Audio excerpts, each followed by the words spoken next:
So yun mga katrop, bali dumating na yung order ko from Lazada, yung pang spray natin sa sa tambutso ko sa elbow, kasi medyo kinakalawang yung elbow ko mga katrops, kaya bumili ako para may spray natin kasi papasok na rin itong tagulan eh. So ito na siya, dumating na. So sana legit to mga katrop, testing din natin to. Pakita ko sa inyo yung elbow ng motor ko. Ito.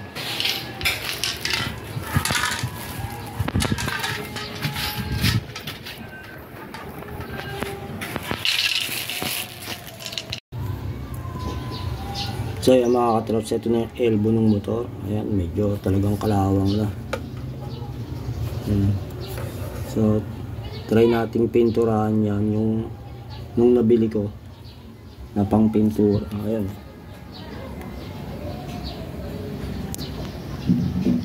So ilang taon na rin ba tong motor na to sa akin? Nasa 2 years na rin to.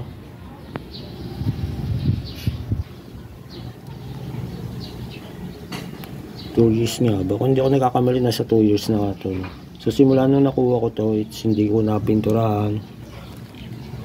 So ayan, try natin yon kung okay yon.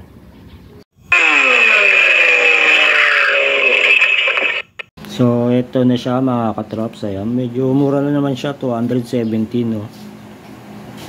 So gusto ko sana yung Samurai ang bilhin eh, kaso yeah, medyo kamahalan yung medyo mahal ang Samurai, pero tingin ko quality naman yon. Kaso yun, syempre umiral pa rin yung pagtitipid natin. So try din natin to, wala namang mawala kung okay. So, yan, buksan natin to.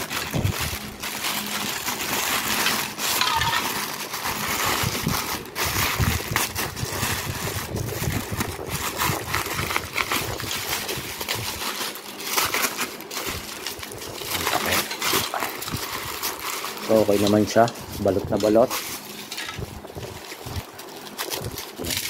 Siyang tanggalin. Kung kailangan natin ng gunting, kuwalan tayo ng gunting. So ito na mga katrops, nabuksan natin. Ito yung tatak niya. Ayan, hirap basahin mga katrop. Sinshing, ano to? Xiongdi. Ayan, basta bahala na kung ano yan. China siya mga katrops.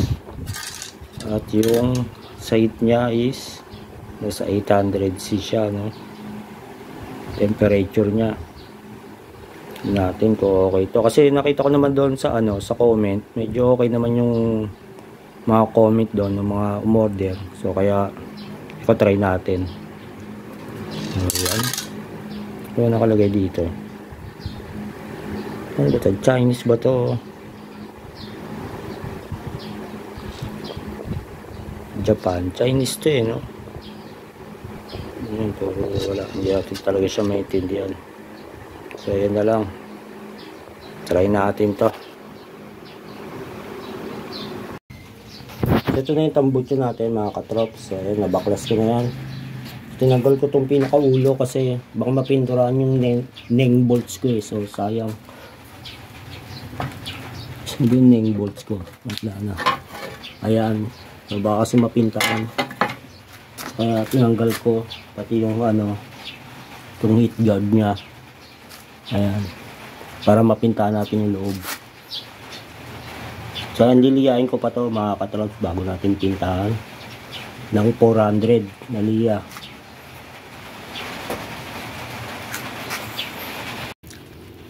So yun mga katrops, nililiya na natin to. Grabe yung kalawang nyo, pinaka dito sa catalytic nya.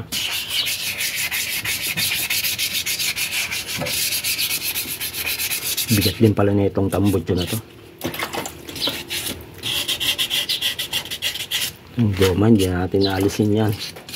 Baling tatakpal lang natin dito is yung sa sensor nya. Ayan, yung mga thread, kasi importante yan na hindi mapinturahan para hindi siya madali at para hindi siya mahirap isalpak yung tornilyo. Pag napinturahan kasi gaganit yun gawa ng pintura. Try tatakpan natin yung mga katrops.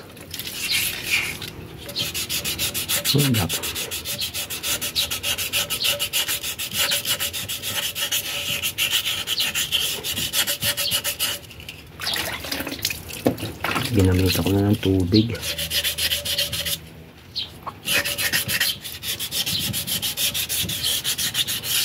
For the first time, ma-maintain natin to, mapinturahan. Sana okay yung nabili natin mga katrops. Sana tumagal, hindi kaagad siya malusaw sa init. Nubo pa rin ako. So yun mga katrops, balikan ko kayo para mali ako na maayos to, kasi wala akong tagahawak ng camera. Let's go.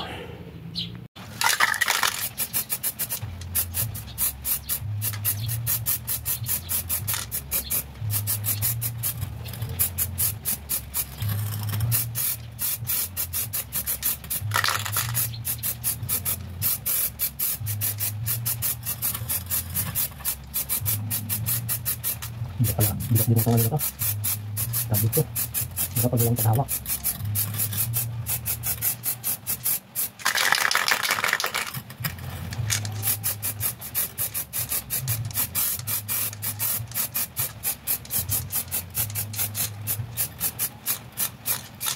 Ganda niya mga katrops. Parang flat na flat siya. Hindi ko alam kung ganda talaga yung ang tambutsin na pintura. Makitag na naman siya. Glossy rin siya.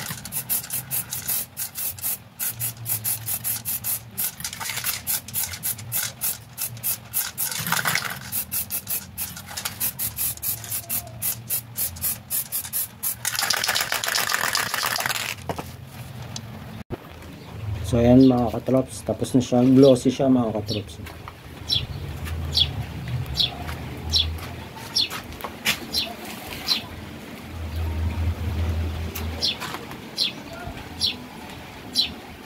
Mulan pa nga.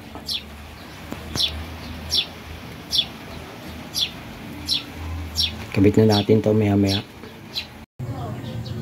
So ito na yung finish natin mga katrops. Nakakabit ko na yan.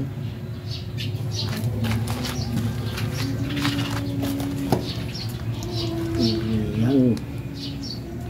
So yun, medyo okay na siya ngayon mga katrops, kaysa doon sa dati puro kalawang na. So sana tumagal lang to, no? Nung hindi kagad siya masunog. So update ko kayo dito mga katrops, no? Magagawa ko ng short video, pero kahit mga 2 weeks o 1 week, tignan natin kung okay ba tong pintura na to.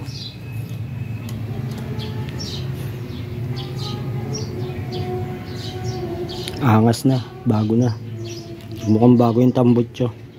Kaso nando pa rin yung konting gas-gas kasi parang kulang pa yung pintura. Kailangan siguro mga 2 para makapal, kasi isa lang pero okay na yan.